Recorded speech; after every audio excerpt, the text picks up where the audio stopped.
Actividades políticas. A finales de los años 1970 o a principios de la década siguiente, comprendió que debía crear una pantalla a fin de proteger su lucrativo comercio de drogas. Comenzó a cultivar una imagen de hombre respetable, a contactarse con políticos, financieros, abogados, etc. Sin saberse con certeza de sus verdaderas intenciones, Pablo Escobar construyó muchas obras benéficas para los pobres, entre ellas 60 campos de fútbol, o un barrio entero llamado Medellín sin tugurios, también llamado Barrio Pablo Escobar. Impuso la Ley de Plata o Plomo, por la que muchos miembros del gobierno, policía y militares colombianos o aceptaban la plata, dinero, o les caía una lluvia de plomo, eran asesinados a balazos. Se ganó el apoyo que lo llevaría a ser electo como suplente a la Cámara de Representantes por el Movimiento Alternativa Liberal, después de haber sido expulsado por Luis Carlos Galán del Nuevo Liberalismo junto a Jairo Ortega Ramírez. Fue invitado en 1982 a la toma de posesión de Felipe González, el tercer presidente de la España democrática, por el empresario español Enrique Sarasola, quien tenía importantes negocios en Medellín. De esta forma, en su mejor momento logró acumular gran influencia en múltiples estamentos civiles, económicos, religiosos y sociales de Medellín, de Antioquia y del país. Pero su pantalla empezó a derrumbarse en 1983, cuando el ministro de Justicia Rodrigo Lara Bonilla lideró igualmente una investigación contra Escobar al comprobarse la presencia de dinero de dudosa procedencia en la política y en los equipos de fútbol nacionales, acusándolo públicamente de ser uno de los fundadores del grupo paramilitar MAS. El FBI, en 1990, elaboró un informe según el cual Escobar habría financiado campañas políticas en las elecciones legislativas de 1990. La guerra del narcoterrorismo. Las investigaciones de Rodrigo Lara Bonilla, junto con el coronel de la policía Jaime Ramírez Gómez, prueban la vinculación de Escobar en el narcotráfico cuando el capo le había dado al ministro un ultimátum de demostrar sus acusaciones o, en su defecto, lo acusaría de calumnia y difamación. El periódico El Espectador publicó una serie de notas editoriales escritas por su director, Guillermo Cano Izaza, que revelaban lo que realmente se ocultaba detrás de Pablo Escobar. El Congreso, que en un principio mostró una actitud vacilante, suprimió su inmunidad parlamentaria y se abrió el camino para que las autoridades empezaran a perseguirlo. Escobar, junto con Ortega, ataca al ministro mostrando un cheque del narcotraficante Evaristo Porras financiando la campaña de Lara al Senado, pero el ministro niega tal vínculo y logra desacreditar a Escobar mostrando públicamente un documental de la cadena estadounidense ABC sobre el capo mientras que Ramírez encabezaba un operativo que desmanteló Tranquilandia, un gigantesco complejo de laboratorios para el proceso de cocaína perteneciente al cartel, ubicado en las cercanías del río Yarí, en la entonces comisaría del Guaviare. Por tanto, Escobar pierde su escaño, su visa a los Estados Unidos es cancelada y Escobar renuncia públicamente a la política. El 30 de abril de 1984, Lara es asesinado por órdenes de Escobar, dando inicio a un periodo que ha pasado a la historia como el narcoterrorismo. Tras dicho hecho, el presidente Belisario Betancur, antes opuesto a la extradición de colombianos, decide autorizarla, desencadenando una serie de operativos por parte de la policía para capturar a los miembros del cartel de Medellín. Los principales cabecillas del cartel debieron refugiarse en Panamá e intentaron, en mayo de 1984, en medio de los llamados diálogos de Panamá con el expresidente Alfonso López Mikkelsen, un último intento de acercamiento al Estado. Su fracaso se debió a que los diálogos se habían filtrado a la prensa. Meses después, regresarían clandestinamente al país y la guerra total sería cuestión de tiempo. Un año después del asesinato de Lara Bonilla, pese a los anuncios del gobierno de combatirlos, los narcotraficantes del cartel de Medellín, renombrados ahora como los extraditables, permanecían impunes, expandiendo su aparato criminal por amplias zonas del país y abriendo nuevas rutas de tráfico de cocaína por Nicaragua y Cuba. Todo ello en connivencia con algunos sectores de la fuerza pública, comprados a base de dinero y terror.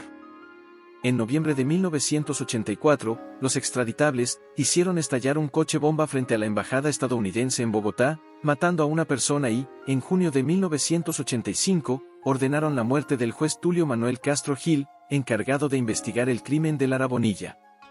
Escobar, en guerra con la guerrilla, después del episodio del MAS, se acercó al M-19 por intermedio de negociaciones con Iván Marino Ospina.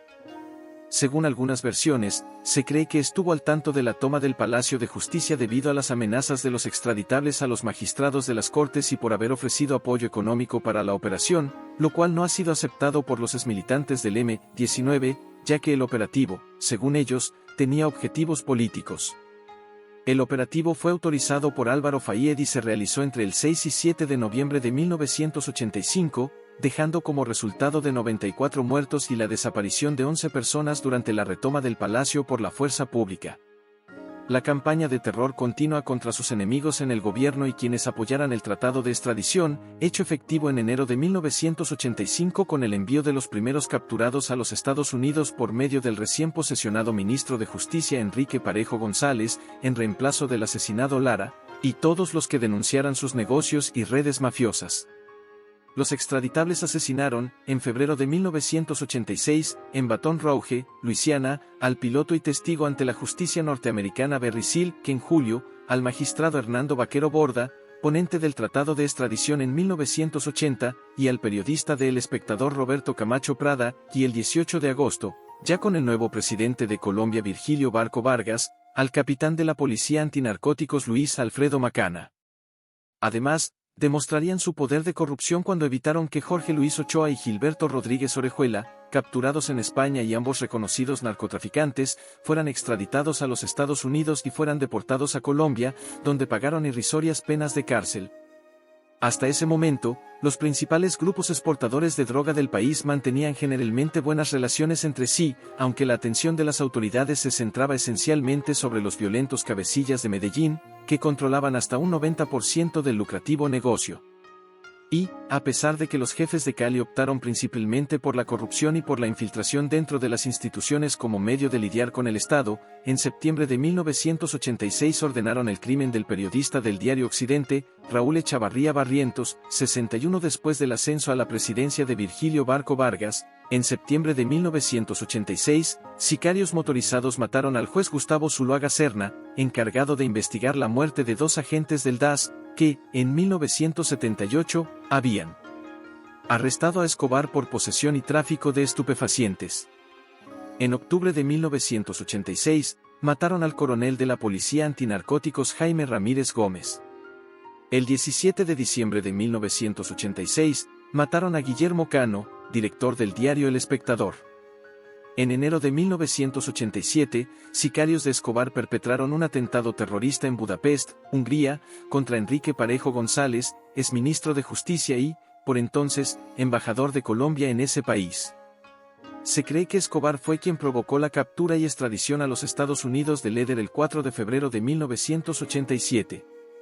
Escobar y el resto de la cúpula, siendo conscientes del peligro que la extradición representaba a sus intereses y decididos a combatirla, reforzaron su aparato militar y económico y se dieron a la tarea de recaudar entre todos los narcotraficantes cuantiosos recursos, incluso entre los que no eran parte de su grupo, para poder financiar el previsible escalamiento de violencia.